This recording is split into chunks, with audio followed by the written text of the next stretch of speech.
Hey, bonjour tout le monde et bienvenue dans mon garage un peu spécial cette semaine pour le guide de l'auto. Je me trouve au Fuji Speedway au Japon où je viens tout juste d'assister au dévoilement de la GR GT, de la GR GT3 et on nous a aussi confirmé la commercialisation future de la Lexus LFA qui fera un retour après pratiquement 20 ans d'absence.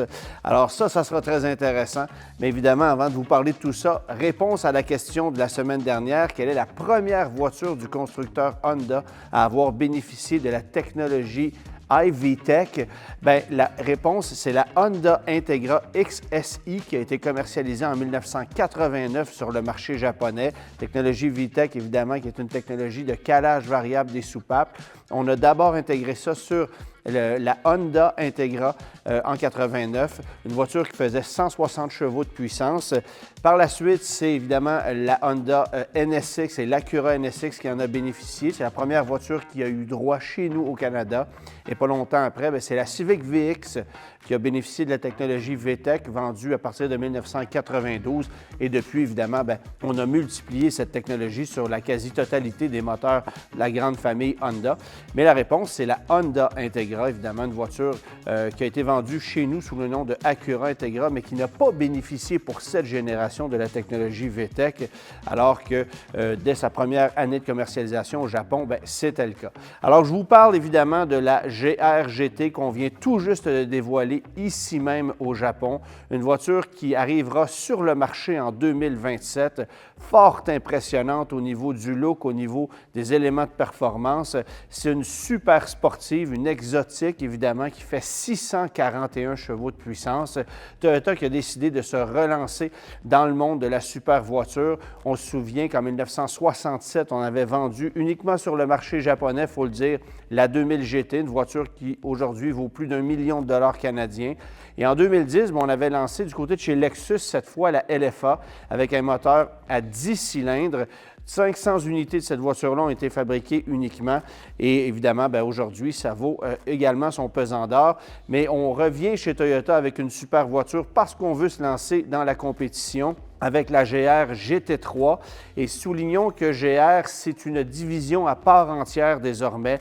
On en fera une sous-marque, alors ça ne sera pas une voiture qui sera identifiée comme une Toyota ni comme une Lexus, mais bien comme une GR. Évidemment, cette voiture-là sera lancée sur les circuits, notamment ici sur le circuit du Mont Fuji, qui est une piste véritablement exceptionnelle et qui a beaucoup d'histoire. Alors, la GR GT, c'est une voiture qui sera commercialisée en vente libre chez nous au Canada pour 2027. Coquille 100% aluminium, alors structure 100% aluminium, carrosserie d'aluminium avec des éléments de fibre de carbone, bien évidemment, roue de 20 pouces, frein de carbone céramique, moteur V8 4 litres biturbo, jumelé à un moteur électrique et à une transmission automatique à 8 rapports, laquelle est placée complètement à l'arrière de la voiture. Et ça, c'est bon pour 641 chevaux, 630 livres-pieds de couple. On n'a pas de données de performance officielles, donc 0-100, 0-200, on n'a pas ça. Mais ce qu'on nous dit chez GR, c'est que la voiture atteindra la vitesse de pointe de 320 km/h et que l'objectif sur le circuit du Nürburgring avec la GT3, c'est de réussir à faire le tour complet juste sous la barre des 7 minutes. Alors, c'est une voiture qui viendra rivaliser directement avec la 911 GT3. Évidemment, on place la barre très haute et on s'attend bien évidemment à ce que la GR GT soit une voiture qui sera vendue à très fort prix, entre 250 et 300 000 $. 50 unités seulement seront offertes sur le marché canadien pour la première année de commercialisation. C'est approximativement ce à quoi on s'attend du côté du constructeur Toyota, chez Toyota Canada du moins. Et ces voitures-là seront distribuées à travers le réseau Lexus. Alors, seulement quelques concessionnaires Lexus triés sur le volet commercialiseront les GR GT pour la première année. On verra quelle sera la stratégie dans les années futures. Mais ce sera intéressant de constater ce qu'on fera avec la division GR. Est-ce que la prochaine génération de la GR 86, par exemple, sera identifiée comme une GR sans des emblèmes Toyota? Où est-ce qu'on la commercialisera? Ça, c'est beaucoup de questions auxquelles on ne peut pas répondre en ce moment. Évidemment, la GR GT, c'est une voiture aussi qui sera vendue au compte-gouttes, mais qui risque de conserver une excellente valeur si on se fie du moins à celle des autres supercars Toyota qui existent depuis très longtemps. Bon, évidemment, la quantité de voitures qui sera offerte sera limitée, mais c'est une voiture qui se démarque par un look sensationnel, des proportions qui n'ont rien à voir avec les sportives qu'on connaît actuellement. Peut-être un peu si on la compare à l'AMG GT dans une certaine mesure, d'autant qu'elle a aussi un moteur V8 4 litres biturbo, mais c'est une bagnole dont les proportions demeurent vraiment uniques, avec une répartition des masses 45 à l'avant, 55 à l'arrière, et avec des voies qui sont extrêmement larges. La voiture fait 2 mètres de large tout juste, elle est 4,8 mètres de long, alors c'est très imposant comme voiture biplace. Réservoir d'essence, c'est situé au-dessus de l'essieu arrière et par-dessus le réservoir d'essence, vous allez retrouver la batterie du système hybride. Alors, c'est une bagnole qui promet des performances sensationnelles, mais ça sera aussi le cas avec la Lexus LFA, dont la commercialisation est confirmée. On avait présenté le véhicule concept sans le nommer au dernier salon de la mobilité de Tokyo, mais là, on confirme sa commercialisation pour 2027 avec la même structure tout aluminium que la GR GT, sauf que là, on aura droit à une motorisation complètement différente. Pourquoi? Bien, parce que ça sera une voiture 100% électrique. Alors, complètement différent comme approche. Ça sera aussi vendu chez Lexus, bien évidemment. On ne connaît aucun détail technique la concernant, mais on peut s'attendre, bien évidemment, à ce que ce soit une voiture à 4 roues motrices avec des batteries qui seront placées dans le tunnel de transmission, là où, évidemment, il y a de l'espace puisqu'on n'a plus besoin d'avoir d'arbre de transmission comme dans le cas de la GR GT. Alors, ça sera très intéressant de voir ce qu'on fera avec cette voiture-là, mais pour l'instant, Lexus demeure complètement muet concernant, bien sûr, les détails techniques de la LFA.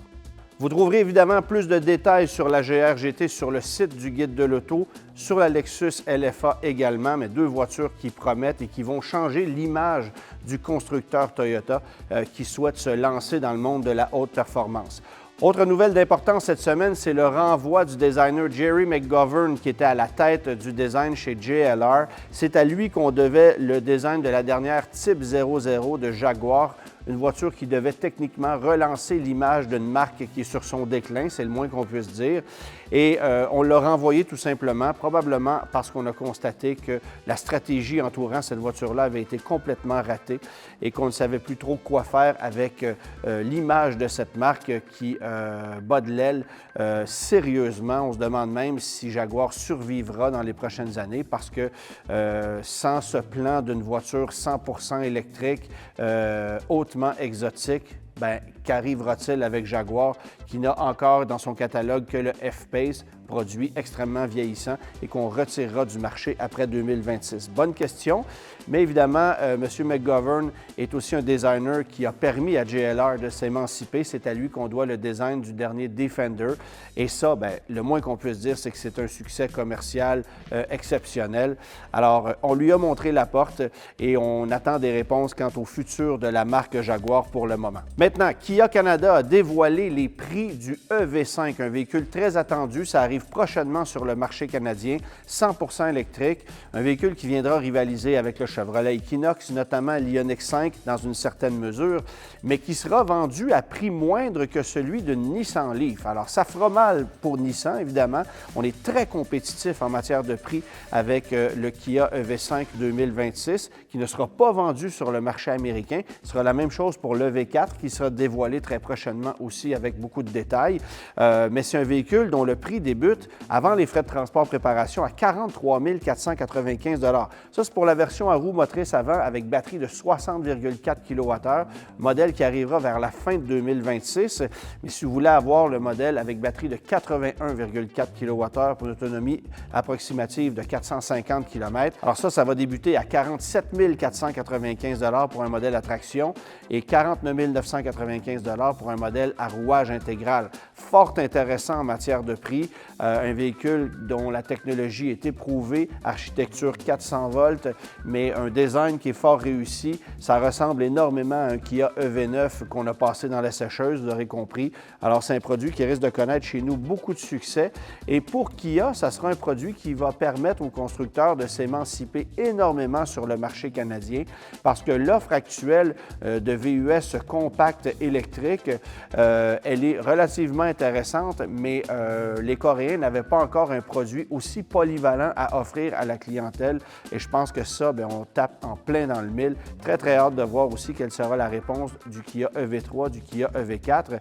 Mais en comparant l'EV5 à un produit comme la Nissan Leaf qui débarque en ce moment chez les concessionnaires, bien, pas besoin de vous dire que Nissan n'est pas dans le coup parce qu'on a un véhicule plus petit, moins efficace et qui coûte passablement plus cher que le V5. On a très hâte de le conduire d'ailleurs chez nous sur les routes du Québec. Et je vous parle en terminant du circuit qui se trouve derrière moi, le circuit du Mont Fuji qui est fantastique, un endroit dont les installations sont plus grandes que nature, très impressionnant comme environnement.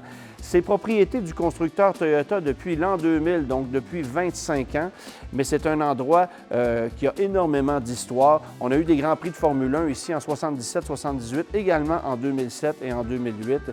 Aujourd'hui, bien évidemment, ce n'est plus le cas, mais c'est un circuit qui sert à l'année longue et on a vu des voitures défiler tout au long de la journée sur le circuit. Très impressionnant comme environnement. Et il y a aussi un musée de voitures qu'on peut visiter ici. Évidemment, plusieurs voitures de course s'y retrouvent, mais c'est un musée qui est adjacent à un hôtel qu'on a bâti sur place.